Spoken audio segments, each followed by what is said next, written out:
Welcome to Bite at a Time Books, where we read you your favorite classics one bite at a time.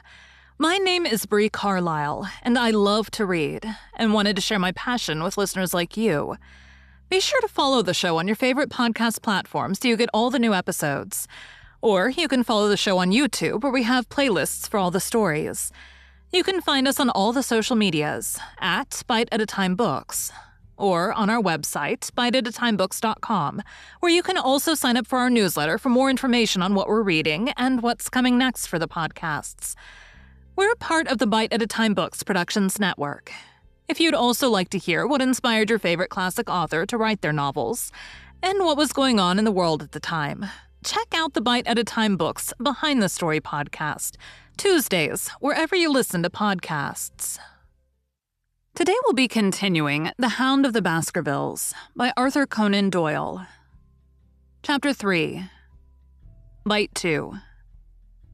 And then you will say nothing to him at all, until I've made up my mind about the matter. How long will it take you to make up your mind? 24 hours.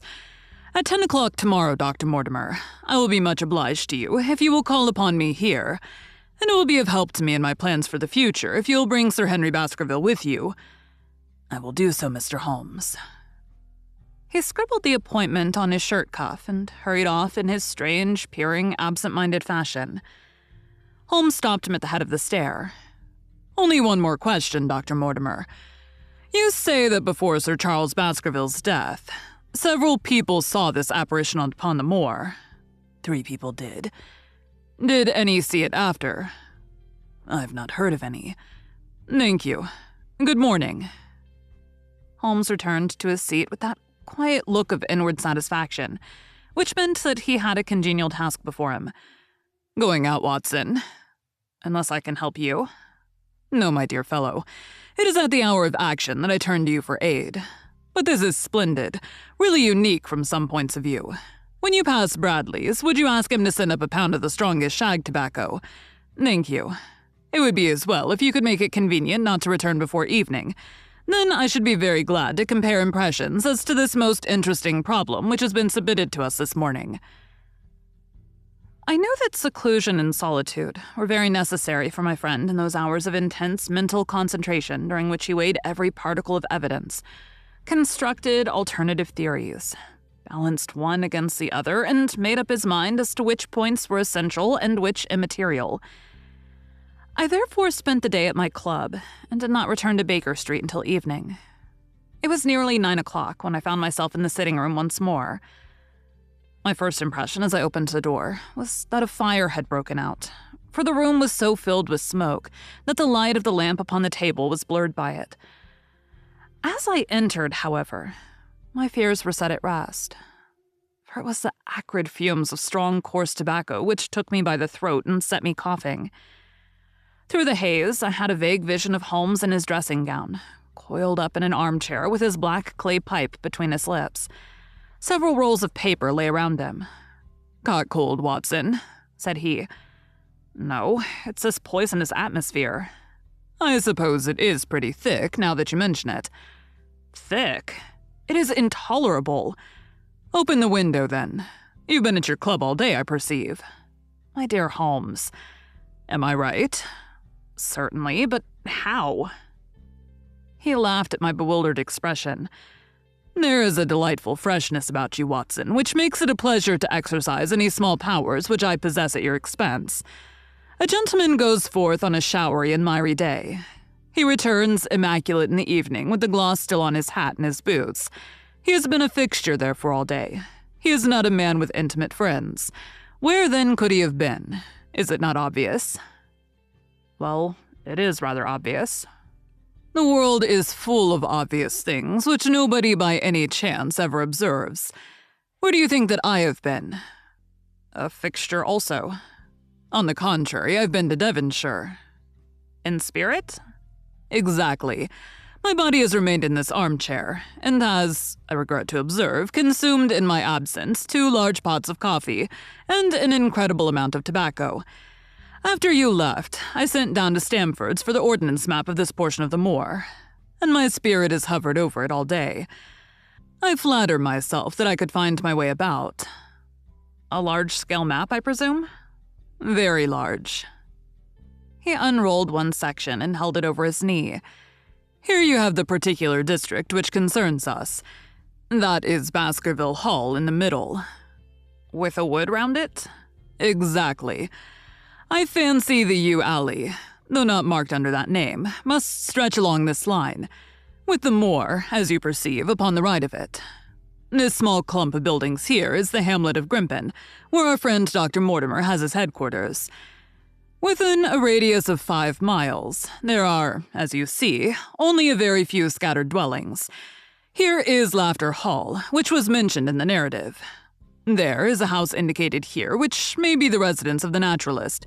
Stapleton, if I remember right, was his name. Here are 2 moorland farmhouses, High Tor and Falmire. Then 14 miles away, the greatest convict prison of Princetown. Between and around these scattered points extends the desolate, lifeless moor.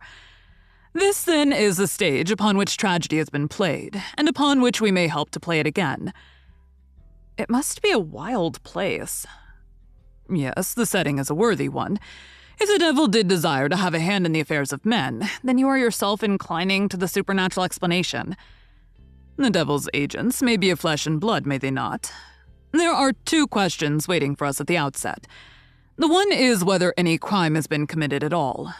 The second is, what is the crime, and how was it committed? Of course, if Dr. Mortimer's surmise should be correct, and we are dealing with forces outside the ordinary laws of nature, there is an end of our investigation. But we are bound to exhaust all other hypotheses before falling back upon this one. I think we'll shut that window again if you don't mind. It is a singular thing, but I find that a concentrated atmosphere helps the concentration of thought. I've not pushed it to the length of getting into a box to think, but that is the logical outcome of my convictions. Have you turned the case over in your mind? Yes. I have thought a good deal of it in the course of the day. What do you make of it? It is very bewildering. It has certainly a character of its own. There are points of distinction about it. That change in the footprints, for example. What do you make of that? Mortimer said that the man had walked on tiptoe down that portion of the alley. He only repeated what some fool had said at the inquest. Why should a man walk on tiptoe down the alley? What then? He was running, Watson. Running desperately, running for his life, running until he burst his heart and fell dead upon his face. Running from what? There lies our problem. There are indications that the man was crazed with fear before ever he began to run. How can you say that? I'm presuming that the cause of his fears came to him across the moor. If that were so, and it seems most probable, only a man who has lost his wits would have run from the house instead of towards it. If the gypsy's evidence may be taken as true, he ran with cries for help in the direction where help was least likely to be. Then again, whom was he waiting for that night? And why was he waiting for him in the yew alley rather than in his own house? You think that he was waiting for someone? The man was elderly and infirm. We can understand his taking an evening stroll.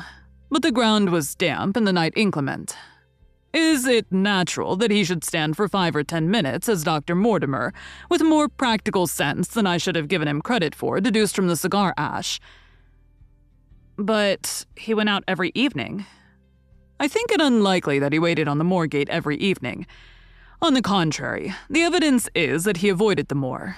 That night he waited there. It was the night before he made his departure for London. The thing takes shape, Watson. It becomes coherent. Might I ask you to hand me my violin, and we will postpone all further thought upon this business until we have had the advantage of meeting Dr. Mortimer and Sir Henry Baskerville in the morning. Thank you for joining Bite at a Time Books today, while we read a bite of one of your favorite classics.